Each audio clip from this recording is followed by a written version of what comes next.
Hello, this is the Watchdog, and welcome back to Fun with Watches. If watches weren't fun, you'd only need one. Today we're going to review the Pagani Design PD-SY005 Homage to an Omega Seamaster 300. Let's start out with the wrist check.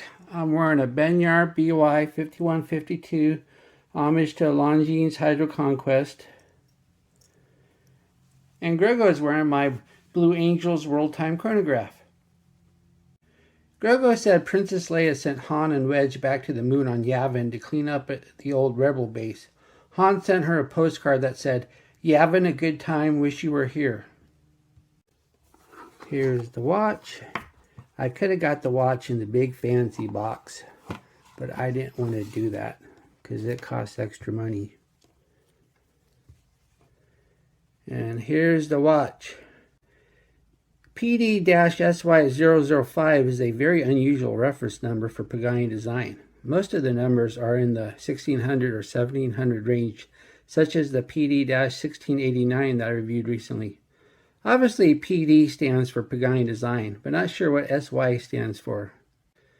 This is an homage to the Omega Seamaster 300, but not the Pro. The Pro is their premier modern line, where the plain 300 is from their Heritage collection. In fact, the only thing they seem to share is the movement and the depth rating. The Pagani Design has captured the look and feel of the Omega, if not the price tag. This is the version 1 model, which features the Miyota 8215 movement as well as the substandard index loom. As you look on various AliExpress stores, there is a version 2 which has an NH35 and superior index loom. I did not know about a version 2 when I ordered this watch. I need to review the one I have. Keep in mind, I am just going by what the ad said.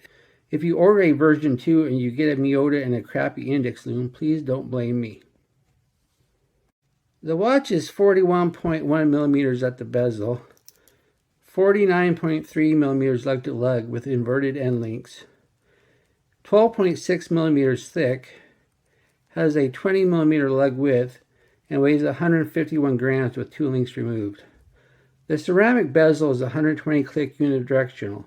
Many Pagani designs have a 90 click, so it is always good when they have 120. The action is good with solid clicks and no back play. There are no minute markers on the bezel or indication of an ascension phase. The bezel has a nice retro look and a flat blue and Fotina numbers and markers. And let me go around again, but everything lines up just fine too. There, everything lines up. The dial is a flat blue sandwich dial with no sunburst effect. If you look closely, the numbers 6, 9, and 12 are cutouts. But when you look at the indices, the 3, 6, 9, and 12 are not cutouts, but printed on the dial, but all the other indices are cutouts. The Pagani Design name and logo are printed on in the same Fotina paint. Automatic water resistant and 200 meter depth rating is printed in white. Unfortunately, the date has a white background instead of blue. That would have been a really nice effect if it had a blue date. Plus, the date appears to be a little misaligned with it writing high in the window. As you can see, the 17 is right there on the top of the window. The loom minute hand is a Dauphine with an arrow hour hand. Then we have a lollipop for a second hand. The dome box crystal is sapphire with AR coating and no cyclops for the date window. There doesn't appear to be any distortion effect. The sign crown is a screw down crown, which contributes to the 200 meters water resistance. It pops out nicely when unscrewed. Hand widening in the first position, quick set date in the second, and you set the hands in the third. This is a Miyota 8215, so it does not hack. Has nice thread action when screwing back down. And let's speak about the Miyota 8215 movement. There is a shortage of NH35s due to COVID, and Pagani Design has been using the Miyota 8215 instead in some of their watches. As far as movements go, the Miyota is on par with NH35 for accuracy and reliability.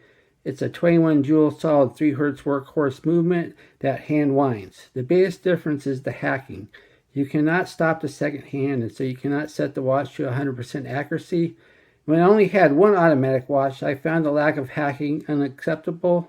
Now that I have many automatic watches, I find the lack of hacking to be kind of liberating.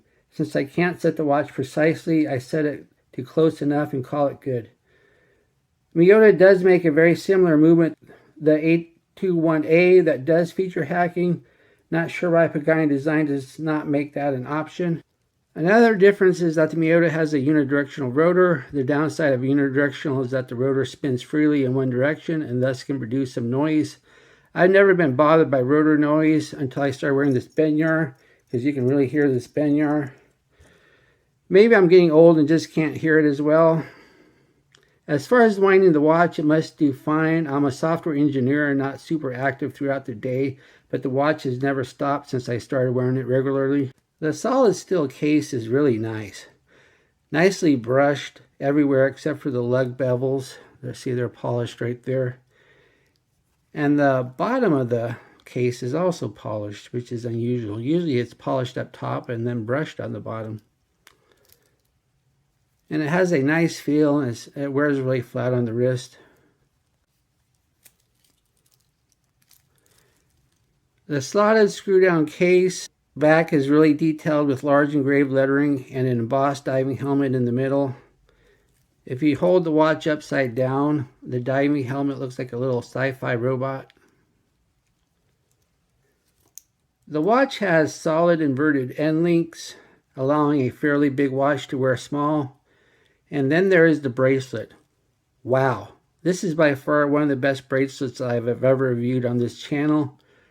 First of all, this is a truly articulating 3-link bracelet and not a single link poser. And instead of polished center links and a brushed outer, it has a brushed center and polished outer. The effect really works and it looks just stunning. When you hold something that is really well done, you just know it. This bracelet gives you that feeling. Also has screw pin adjusters and a fully milled clasp with diver's extension. The only downside to the diver's extension is it takes up a lot of room in the clasp, and thus you only get 3 holes of micro adjust that are really close to each other. Also, the screwdriver that was supplied with this watch is really too big for the screw pins on this watch, so you don't want to scratch up your nice looking bracelet screw pins, so I would be sure to get a better screwdriver than this one.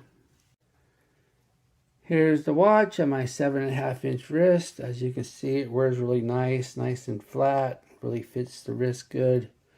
Even though this is a fairly big watch, it's not a huge watch, but it wears smaller than it is because of the inverted end links. I had to remove 2 links to fit this on my wrist. So you should be able to wear this if you have probably an 8.5. Anything bigger though, you're going to need more links.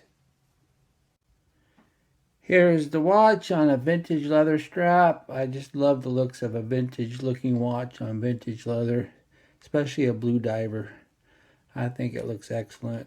Really good match. And here's the watch on the No Time to Die Seamaster Homage mesh bracelet. That looks really good too. This thing looks really good on any strap you can think of. But once again, the bracelet's wonderful, so why would you ever take it off the bracelet? And continuing the Bond theme, here it is on the supplied Bond NATO. Pagani Design must have ordered 100,000 of these Bond NATOs, because they seem to include one with every watch now. Hey Pagani Design, how about a blue one for a change?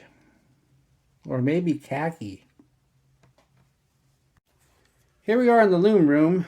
When a watch company claims their version 2 has better loom and you have version 1, then one does not have high expectations. As we speed up time, we see that the hand loom isn't bad, but the sandwich indices fade almost immediately and the painted indices aren't not much better. Unfortunately, the loom pip isn't much better either. A dive watch should have at least a good loom pip. I do not know if version 2 fixes this loom pip problem. What do I like about this watch? Stunning looks, awesome case, one of the best bracelets I've ever reviewed on this channel. And I like the fact that it has AR coated sapphire crystal, so you can actually see through it. What are my gripes and groans?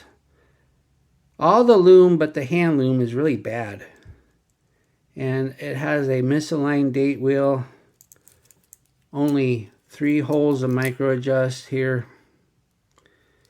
And this isn't a problem for me, but might be a problem for someone else. Some people might assume that the Miyota movement is a downgrade from the NH35.